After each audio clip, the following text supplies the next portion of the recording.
ஏன் சீக்கிரமாக பிரிவினை ஆகுது? தொழில், திருமணம், குழந்தை, இந்த மூணுமே பிரச்சனையில தான் இருப்பாங்க. ஒரு ஆணுக்கு செவ்வாய்க்கேது இருக்கு, ஒரு பெண்ணு ஜாதகத்தை கொடுக்க போறீங்க, எந்த தோஷம் இல்லை, ஆனாலும் கொடுக்காதீங்கன்னு சொல்லு. ஏன் அப்படின்னா அந்த ஆண் அந்த பெண்ணை திருப்திப்படுத்த போவதில்லை. ஒரு ஜாதகத்தை பார்க்கும்போது அந்த பையனுக்கோ அந்த பிள்ளைக்கோ 5ஆம் இடம் கெட்டு போயிருக்கா. 5ஆம் இடம் கெட்டா நிச்சயம் முதல் குழந்தை பிறந்துதான் இறக்கும். கல்யாணம் ஆயிட்டு குழந்தை கிடைக்கல, அப்ப அதுக்கு நம்ம என்ன பண்ணணும்? 16 முட்டை எடுத்துக்கோங்க, வயிற்றுல வச்சு வச்சு உங்க தலையை சுத்தி சுத்தி ஆத்துல நீங்க அப்படியே போட்டுருங்க. அது யார் சாப்பிடுவாங்க? மீன் சாப்பிடும். அப்ப மீனுக்கு தோஷமே கிடையாது. திருமணம் லேட், வராங்க, பார்க்கறாங்க, போயிடுறாங்க, காரணமே இல்லாம பதில் சொல்ல மாட்டேங்க. ஏன் அப்படின்னா அவங்க ராசிக்குள்ள சுத்த ஜாதகம் யாராவது சொல்லுவீங்க, கரெக்டா? யாருடைய ஜாதகமும் சுத்த ஜாதகம் கிடையாது. இறைவனுக்கே சுத்த ஜாதகம் இல்லை, நம்மளுக்கு இருக்கா? இது அஸ்வினி நட்சத்திரம், மேசராசி, குழந்தை பாக்கியம். அப்பா செவ்வாய் மேஷத்துல இருக்கிறவங்களுக்கு யாருக்குமே குழந்தை இல்லைங்கிற அர்த்தமே கிடையாதுங்க. ஏன்னா முருகன் 6 முருகன்.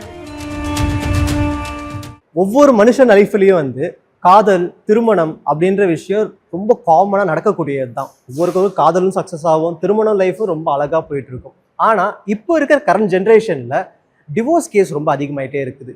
ஈஸியா டிவோர்ஸ்ன்றாங்க. ஈஸியா ஒரு காதலை பல வருஷங்கள் லவ் பண்ணி டக்குன்னு அதுக்குன்னு ஒரு பிரேக்கப்னு ஒரு மொமெண்ட்டை கொடுத்துட்டு போயிடுறாங்க. ஸோ யார் யாரெல்லாம் சேர்ந்தா உண்மையிலே வாழ்க்கை நீடிக்கும்? அதுக்கப்புறம் ஏன் டிவோர்ஸ் ரேட் அதிகமாகுது? என்னென்ன விஷயங்கள்லாம் பண்ணால் அவங்களோட திருமண வாழ்க்கையை ரொம்ப சக்ஸஸ்ஃபுல்லாக இருக்கும், காதலும் வெற்றி பெறும், டிவோர்ஸ் ரேட் ரொம்ப கம்மியாகணும் அப்படின்னா என்னென்ன விஷயங்கள்லாம் பண்ணால் கம்மியாகும்? உண்மையாகவே திருமணம் பண்ணி எப்படி சந்தோஷமாக இருக்கணும் அப்படின்னு சொல்லிட்டு நம்மக்கிட்ட டீட்டெயிலாக பேச வரவிருக்க நபர் தான் டாக்டர் ஜெயம் ஜெயஸ்ரீ அவர்கள். அவர்களை அன்போடு மேடை கலைக்கிறோம். இன்னைக்கு உங்களுக்கெல்லாம் இப்போ ஜாதகத்தை பற்றி நம்ம சொல்லிகிட்டு இருக்கோம். இந்த ஜாதகத்தை சொல்கிற அளவுக்கு இப்போ நாங்கள் ஜோதிடர் இல்லைங்களா, நீங்கள் அதை தெரியாதவங்க. அப்போ உங்களுக்கு புரிகிற மாதிரி விஷயங்கள் தான் நம்ம சொல்லணும். ஒரு ஜாதக கட்டத்தை எடுத்தால் சில பேருக்கு தசாபுத்தி தெரியும். இப்போ 7ல் செவ்வாய் இருந்தால் செவ்வாய் தோஷம், சுக்கிரன் இருந்தால் கலஸ்திர தோஷம், சூரியன் இருந்தால் மாங்கல்ய தோஷம், ராகு இருந்தால் உங்களுக்கு ராகு கேது தோஷம். இப்படி தோஷங்கள் நிறையா இருக்குது. அதன் அடிப்படையில் தான் நம்மளுக்கு திருமணம் ரொம்ப ஒரு காலதாமதமாக மாறுது. இல்லை திருமணம் நடத்தினதுக்கப்புறம் உடனே டைவர்ஸ் ஆகிற திருமணமெல்லாம் இருக்குது. பொதுவான தோஷம் அப்படின்னா இப்போது எக்ஸாம்பிள் இப்போ ஒரு பொண்ணுக்கு ராகு இருக்குது, பையனுக்கு என்ன பண்ணுவீங்க? அந்த ராகு கேது தோஷத்தை இருக்கிற மாப்பிள்ளையே பார்த்துட்ருப்பீங்க, கரெக்டாக? அப்படி தானே பார்க்குறீங்க. அதில் நிறையா நல்ல வரனே நம்ம விட்டு போயிடும். நீங்கள் முதல்ல ஒரு பொதுவான கருத்து, இப்போ இவர் எனக்கு சப்ஜெக்ட் கொடுத்துருக்காரு, ஆனால் நான் சப்ஜெக்ட் என்ன சொல்கிறேன் அப்படின்னா, தோஷத்தை நீங்கள் பார்த்து அந்த தோஷத்திலே இருக்கக்கூடிய ஒரு ஜாதகத்தை நீங்கள் எடுக்காதீங்க. புரியுதா? முதல் பாயிண்ட். இப்போ எனக்கு ராகு கேது தோஷம் இருக்குது. அப்போது நீங்கள் என்ன பண்ணுவீங்க? ராகு கேது இருக்கா எல்லாம் பார்ப்பீங்க. அப்போ நல்ல வரனாக இருக்கும், நல்ல ஒரு மாப்பிள்ளையே இருக்கும், நல்ல பொண்ணு இருக்கும், படிப்பு வசதியோடு இருக்கும். ஆனால் அவாய்ட் பண்ணிடுவீங்க, யார்கிட்டையுமே கேட்க மாட்டீங்க. கரெக்டாக பண்ணியிருப்போமா நம்ம நிறையா பேர்? இது ஏன் அப்படின்னு கேட்டால், இப்போ உங்களுடைய லக்னத்துக்குள்ள ராகுவோ, லக்னத்துக்கு 2ஆம் இடத்துல ராகுவோ கேதுவோ இருந்தால் நாகதோஷம். அப்போது என்ன அப்படின்னா, அந்த ராகு எந்த நட்சத்திரத்தில் வேலை செய்யுது அது உங்களுக்கு புரியுமா சொல்கிறது? கிரகநிலைன்னு ஒன்று இருக்குது. ராகு எந்த நட்சத்திரத்தில் வேலை செய்யுது? இப்போ ராகுவோடைய நட்சத்திரம் என்ன அப்படின்னா சதயம், சுவாதி, திருவாதிரை. கேதுவோடைய நட்சத்திரம் என்ன? அஸ்வினி, மகம், மூலம். அவங்களுடைய நட்சத்திரத்திலேயே அந்த ராகு இருக்கணும். Point number 1. அப்போ தான் நாகதோஷம். முதல்ல அதை தெரிஞ்சுக்கோங்க, சரியா? அடுத்தது, அவருக்கு எதிராக இருக்கக்கூடிய ஒரு பகையான ஒரு நட்சத்திரங்களுடைய அமைப்பில் இருக்கணும். இப்போ ஒருத்தருக்கு மாப்பிள்ளை பார்க்குறீங்க, அப்போ அவங்களுக்கு நாகதோஷம் இல்லை, நீங்கள் என்ன பண்ணுவீங்க? கல்யாணம் பண்ண மாட்டீங்க. ஆனால் நான் சொல்கிறது, ராகு கேது இல்லைனாலும், இந்த ராகு அந்த நட்சத்திரத்தில் இல்லைனாலும் தாராளமாக நீங்கள் சேர்த்து வைக்கலாம். உங்களுக்கு புரியுதா? இப்போ 10 பொருத்தம் பார்க்குறோம், 10 பொருத்தமும் நல்லா இருக்குது, ஆனால் 10 நாளில் திரும்பி வந்துடுறாங்க. இருக்கா இல்லைங்களா? எத்தனை ஜாதகம் தவறான முறையில் நம்ம பார்க்குறோம். நான் இன்றைக்கி ஃபுல்லாமே வந்து உங்களுக்கு எது நம்ம தவறு செய்கிறோம் அப்படிங்கிறதுல தான் நான் சொல்கிறேன். மெயினான விஷயம், ஒரு கிரகத்துக்கு இப்போ 7ஆம் இடம் செவ்வாய் இருக்குது.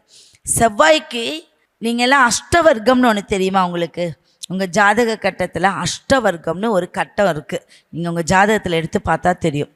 அந்த அஷ்டவர்க்கத்தில் 27 அப்படிங்கக்கூடிய நம்பருக்கு மேலே ஒவ்வொரு கட்டத்தில் 27 இருக்கும், 28 இருக்கும், 30, 40 இந்த மாதிரி நிறைய இருக்கும்.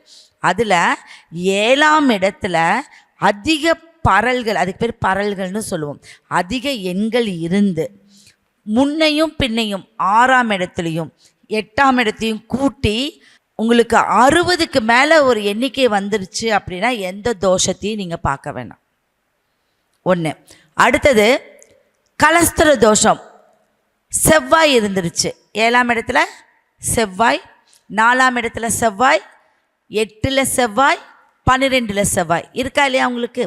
இப்படி இருக்கிற ஜாதகம் அப்படின்னா அந்த செவ்வாய் மிருகசீரிஷம், சித்திரை இந்த ஜாதகத்தோட அந்த ராசியில் இருந்தால் அதுதான் கலஸ்திர தோஷம்.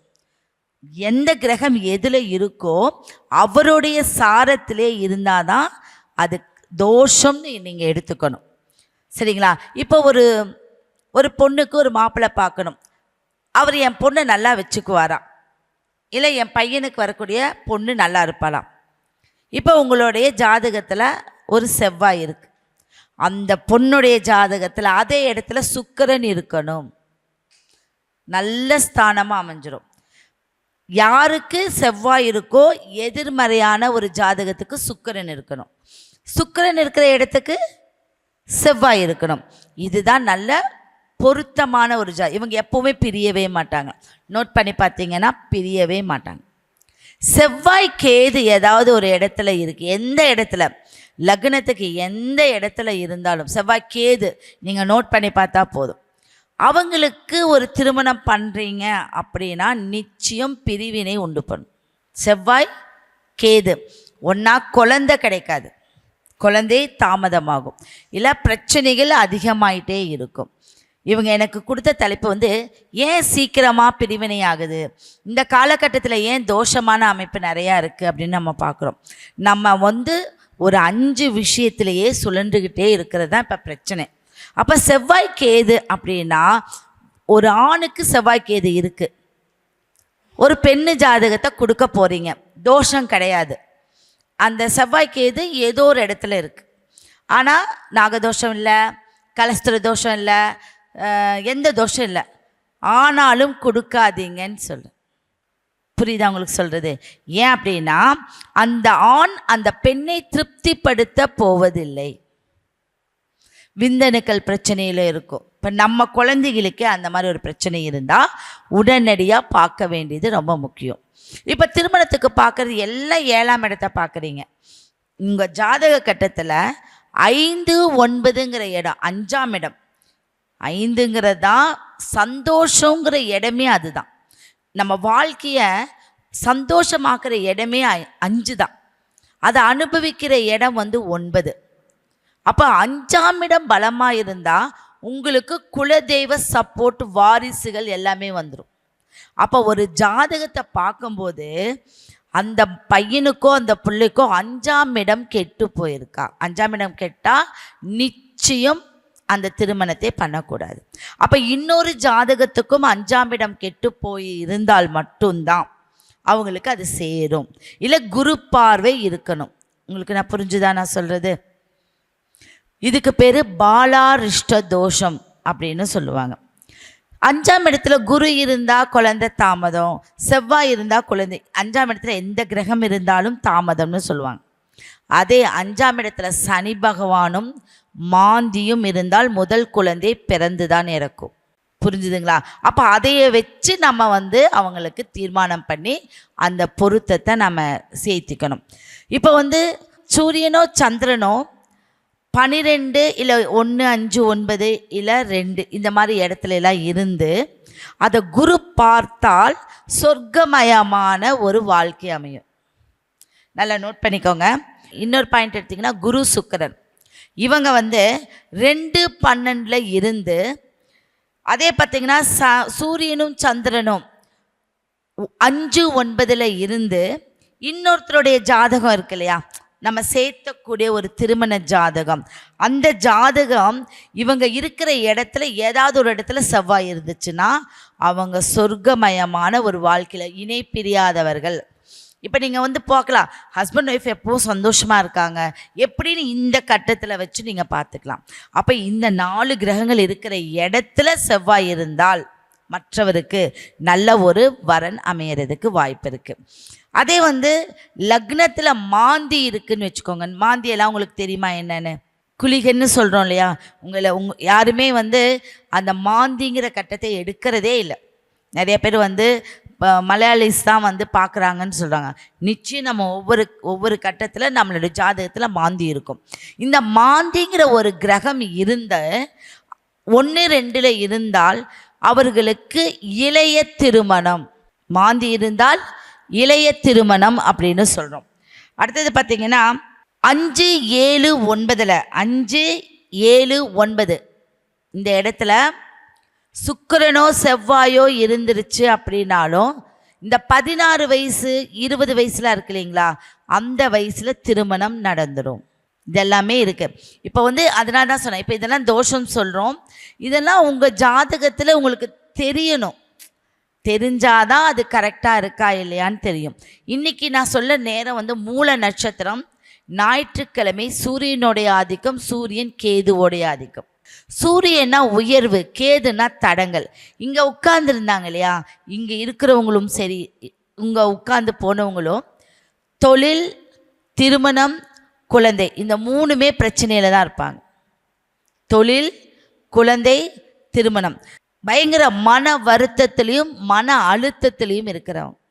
ஐயோ என் பையனுக்கு சீக்கிரம் கல்யாணம் நடக்கலை, என் பொண்ணுக்கு சீக்கிரம் கல்யாணம் நடக்கலை, நான் ஒரு பார்ட்னர்ஷிப் போட்டு தொழில். ஏன்னா மூலம் என்றால் ஆண் மூலம் அரசாலும் பெண் மூலம் நிர்மூலம்னு கேள்விப்படும். அப்போ மூல நட்சத்திரத்துக்கு கேது தான் அதிபதி. அப்போ அந்த கேது நிறைய தடங்கள் பண்ணி கொடுத்துட்ருக்கக்கூடிய ஒரு கிரகம். சரி, இப்போது நான் டிப்ஸாகவே கொடுத்துறேன். இப்போ இந்த ஜாதக ரீதியாக உங்களுக்கு வேண்டாம், டிப்ஸாகவே கொடுக்கணும். அப்படின்னா ஒரு தடங்கள் ஆகுது, பொதுவாக ஒரு தடங்கள் ஆகுது. நம்ம வீட்டில் எது எடுத்தாலும் தடங்கள். உங்கள் வீட்டுக்கு பக்கத்தில் அரச மரம், ஆலமரம் இருக்கான்னு பாருங்கள்.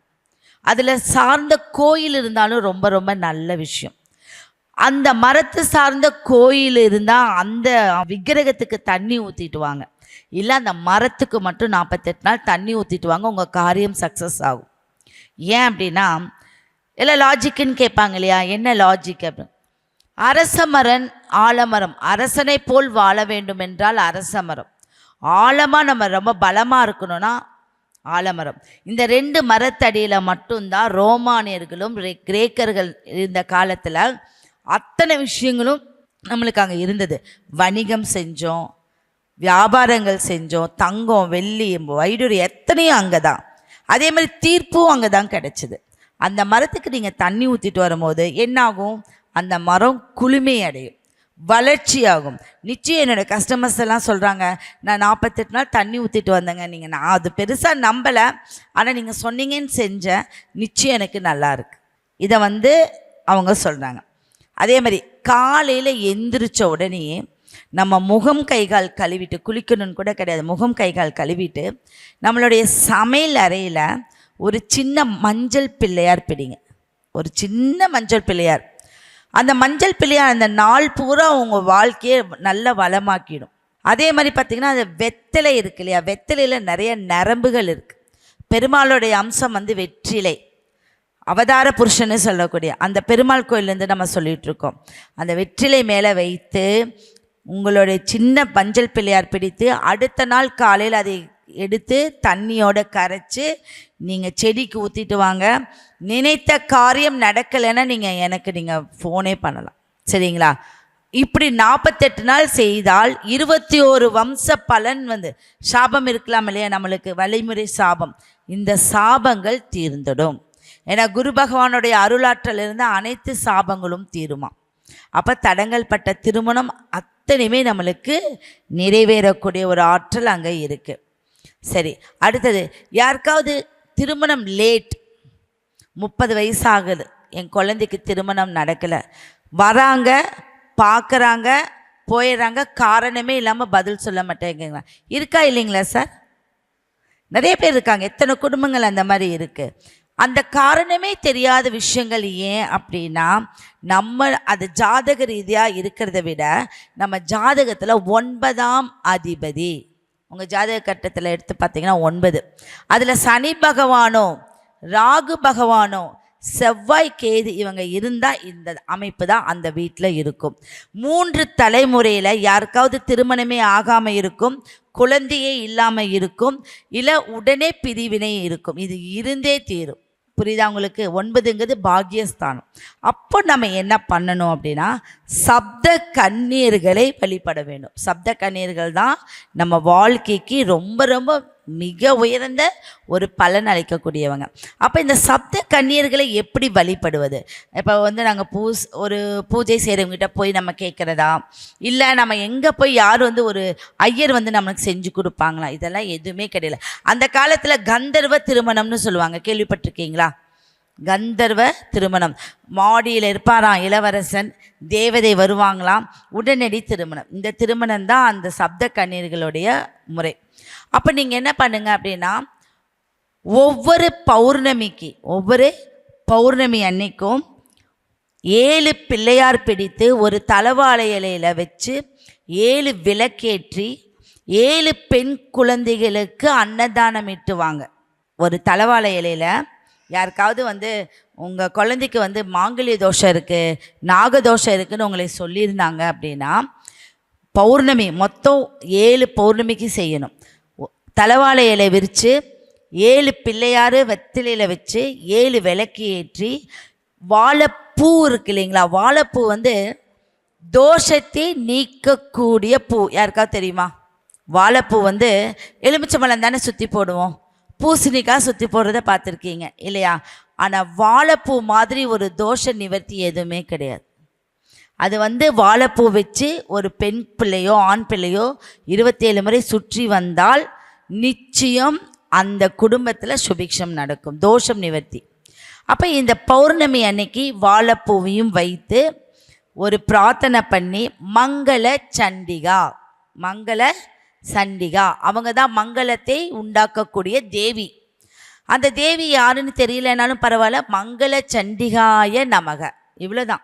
27 முறை ஓம் மங்கள சண்டிகாய நமகன்னு சொல்லி அந்த நீங்கள் வச்சிருக்கிறத 27 முறை சுற்றி 7 பெண் குழந்தைகள், சின்ன பெண் குழந்தைகள், ஏஜ் அட்டன் பண்ணாத பெண் குழந்தைகளுக்கு ஒரு அபிஷேகமோ இல்லை அவங்களுக்கு ஏதாவது கிஃப்டோ கொடுத்து அன்னதானம் கொடுத்துட்டீங்க அப்படின்னா சப்த கன்னியர்கள் உங்கள் பக்கம் வந்துடுவாங்க.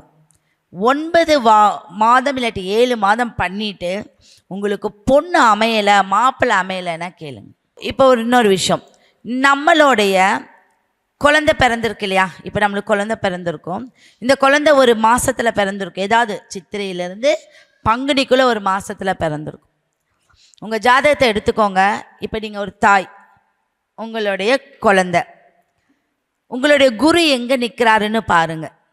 இந்த குருவுடைய பார்வைன்னு சொல்லுவாங்க இல்லையா, 1, 5, 7, 9, இந்த ஒரு பார்வை, குரு நிற்கிற இடம் 1, அப்போ 5, 7, 9.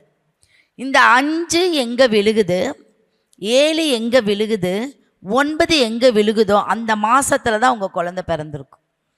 நீங்கள் யார் வேணாலும் நோட் பண்ணிக்கோங்க. புரிஞ்சுதா உங்களுக்கு? இது உங்களுடைய குழந்தை எந்த மாதத்தில் பிறந்தது என்று நான் இங்கேருந்து உங்கள் ஜாதகத்தை வச்சு சொல்லிடலாம். ஒரு ஆணுக்கோ ஒரு பெண், இப்போ அப்பா அம்மா 2 பேர் இருக்கீங்க, அவங்களுடைய குரு நிற்கிறாரு, அந்த குரு நிற்கிறதுலேருந்து 5, 7, 9ங்கிற ஒரு இடம் இருக்கு இல்லையா? ஏன்னா குரு பார்வை அது உங்களுக்கு இந்த குரு பார்வை எதுக்கு? குழந்தைக்கு உண்டான ஒரு பார்வை. ஆல்ரெடி அவர் பார்த்துட்டாரு. அந்த மாதத்தில் தான் உங்கள் குழந்தை பிறந்திருக்கும். அது உங்களுடைய தாய் உடைய ஜாதகத்திலேயோ இல்லை தகப்பன் ஸ்தானத்துடைய ஜாதகத்திலோ இருந்தால் நிச்சயம் அந்த அமைப்பில் தான் உங்கள் குழந்தை பிறக்கும். இது யாருமே கணிச்சிருக்கவே முடியாது. புரியுதா உங்களுக்கு? சரி, இப்போ இது வந்து ஏன்னா நம்ம ஒரு கல்யாணம் ஆகிட்டு குழந்தை கிடைக்கல, குழந்தைக்கு எப்படி கல்யாணம் ஆச்சுன்னா குழந்தைக்கு தான் நம்ம பார்ப்போம். அந்த குழந்தை கிடைக்காதனால என்ன ஆகும், சீக்கிரம் டைவர்ஸ் ஆகுது. இதெல்லாம் நிறைய விஷயங்கள் இருக்குது. இல்லை அந்த குழந்தை கிடைக்கலன்னு சொல்லிட்டு அப்படியே மாறிடுறாங்க, வீட்டில் இருக்கிறவங்கெல்லாம் மாறிடுறாங்க. அப்போ அதுக்கு நம்ம என்ன பண்ணணும் அப்படின்னு பார்த்தீங்க அப்படின்னா, குரு பகவான் தான் குழந்தை ஸ்தானாதிபதி குரு. சரி, குழந்தைக்கு வந்து நம்ம ஒரு பொருளில் ஒரு குழந்தை உண்டாச்சு அப்படின்னா என்ன அர்த்தம் அப்படின்னா, கரு அப்படின்னு சொல்லுவோம். கருன்னு சொல்லுங்கிறது எதில்? முட்டையில் தான் கரு முட்டை அப்படின்னு சொல்லுவோம். அந்த கரு முட்டை அப்படிங்கிறத 16 முட்டை எடுத்துக்கோங்க, வயிற்றில் வச்சு வச்சு உங்கள் தலையை சுற்றி சுற்றி ஆற்றுல நீங்கள் அப்படியே போட்டுருங்க. அது யார் சாப்பிடுவாங்க? மீன் சாப்பிடும் இல்லையா? அப்போ மீனுக்கு தோஷமே கிடையாது, மீனுக்கு தோஷங்களே கிடையாது. அப்படி ஆற்றுல விட்டு 16 முட்டைகளை நீங்கள் இது பண்ணி கருவை நீங்கள் உடைச்சி விட்டதுக்கப்புறமா வீட்டுக்கு வந்து 16 மஞ்சள் ஒரே தொட்டியில் வளர்த்தி, அந்த மஞ்சள் கொஞ்சம் ஒரு 3 மாதத்துக்கு அப்புறம் அதை எடுத்து அரைச்சி தட்சிணாமூர்த்திக்கு நீங்கள் வந்து அபிஷேகம் பண்ணீங்க அப்படின்னா அவங்களுக்கு குழந்தை கிடைக்கிறது நிச்சயம். சரிங்களா? இப்போ இந்த மாதிரி டிப்ஸ்லாம் நிறைய நம்ம சொல்லிகிட்டே இருக்கோம்.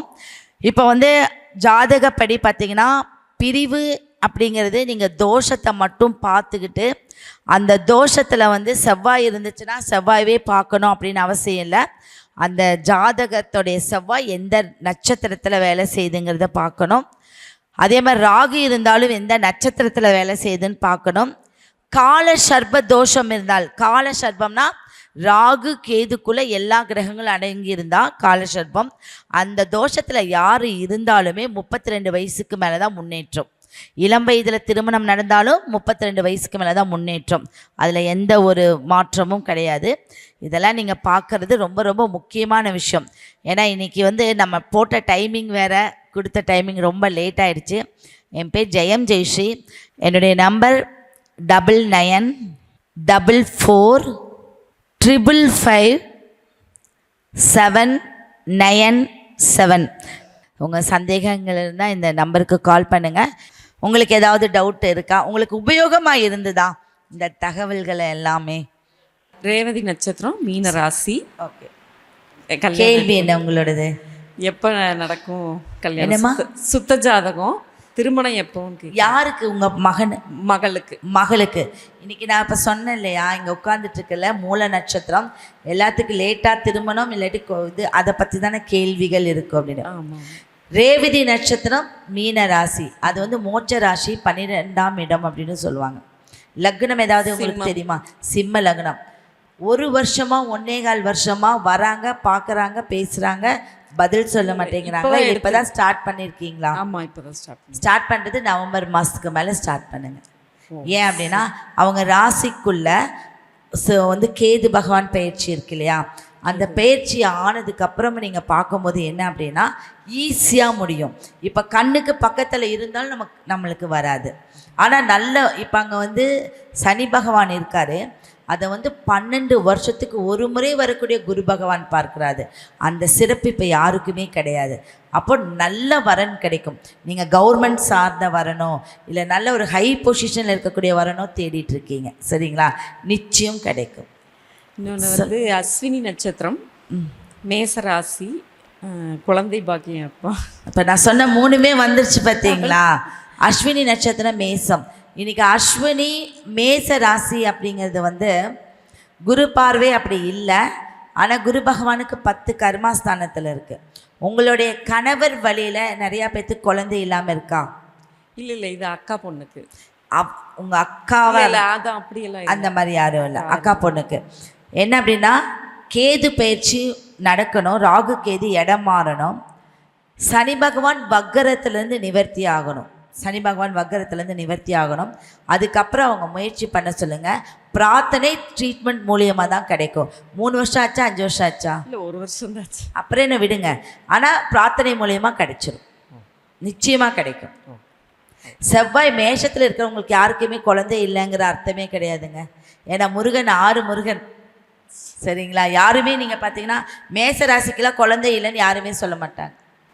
பையனுக்காக கேட்குறேங்க மேடம். யாருக்குங்க? பையன் மகன் பேர் சொல்லுங்க. பாலாஜி. பாலாஜி. மகன் நட்சத்திரம் சிம்மராசி. ஓகே. மக நட்சத்திரம் சிம்மராசி, மேச லக்கணம். ஓகே. தனிப்பட்ட முறையில் இருக்கணும்னு ரொம்ப இருப்பவர். யூஎஸ்ல இருக்கிறாங்க. ஆமாம். தனியாக காட்டிக்கணும், என்ன நான் ஹை லெவலில் இருக்கணும்னு மேலே மேலே மேலே படிக்கிற அமைப்புலேயும் இல்லை அதிகார அமைப்புலையும் இருக்கக்கூடியவங்க தான் மகம் சிம்மம் அப்படின்னு சொல்லும். நிச்சயம் தான். அது அவருக்கு என்ன கேட்க வந்திருக்கீங்க? கல்யாணம் எப்போ? கல்யாணம். சிம்மத்திலே என்ன இருக்கு? கேது பகவான்.